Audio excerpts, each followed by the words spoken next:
sangat ikonik karena hanya beberapa saja yang memiliki bentuk yang sama. Tapi di Pandeglang ini satu-satunya dan luar biasanya bertahan. Bayangkan hampir 150 tahunan loh. Mungkin seumuran deh sama berdirinya Kabupaten Pandeglang.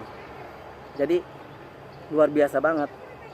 Cuma sayang banyak yang tidak mengetahui kalau bangunan kolonial ini pernah menjadi salah satu kebanggaan tersendiri pada zaman eranya.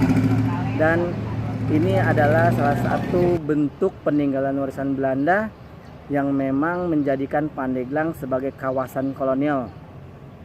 Jadi ada beberapa topologi yang memang mencirikan Pandeglang menjadi salah satu kota kebudayaan kolonial dan juga salah satu kota yang menjadi ciri khas dari bangunan kolonial itu sendiri.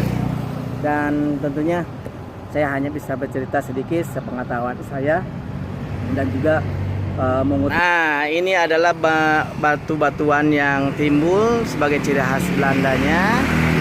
Keren banget kan? Wah. Nah, itu yang atas itu tempat penyimpanan airnya. Jadi dia melalui pipa yang disalurkan di bawah sini. Nah, ini ada pipahnya. Dari pipa ini berasal dari sumber mata air Ciwasiat. Nah, dari mata air Ciwasiat ini dinaikkan menuju atas melalui pipa yang dibangun dan inilah dia penyimpanannya. Jadi pembangunannya ini hampir bersamaan dengan pembangunan jalur kereta api yang ada di Kabupaten Pandeglang pada masa itu. Oh, ini juga jalan. Nah, ini pintu masuk dari bangunan tersebut. Bagaimana nanti si pengelola atau yang ngurusinnya ini membersihkan di sini kalau ada mampet-mampet dan sebagainya.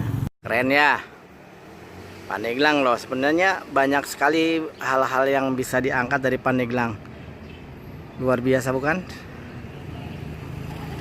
Jadi ini adalah bangunan yang dimiliki oleh Pandeglang, menjadi salah satu ikon tersendiri, termos air. Nah, dan peninggalan ini ternyata dibangun sekitar tahun 1887 dan menjadi cagar budaya kebanggaan warga Pandeglang. Namanya Menara Air Water Turun. Dan menara ini ternyata bisa menjadi salah satu penyedia air bersih di kawasan Pandeglang pada masanya. Dan air ini pun merupakan salah satu air yang dikirimkan ke daerah Lebak waktu itu di Warung Gunung. Ada bangunan yang sama di daerah Pasir Tangkil di arah raya Rangkas Bitung Pandeglang dengan bangunan yang sama, bentuknya juga sama, namun anonya berbeda.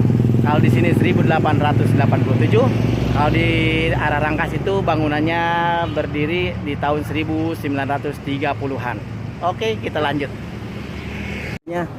Saya hanya bisa bercerita sedikit sepengetahuan saya dan juga mengutip dari beberapa masukan dari yang sudah lewat aja, hanya sebagai pemerhati dan penyuka sejarah, bukan ahli sejarah. Jadi dorong garis bawahi, saya bukan ahli sejarah, tapi saya hanya penyuka sejarah. Penyuka sejarah hanya berusaha untuk memberi masukan, memberitahukan aja apa yang sudah dikaji dan diriset serta observasi oleh sejarawan-sejarawan terdahulu. Oke, saya Heriadi, orang Kabayan. Melanjutkan dari Pandeglang.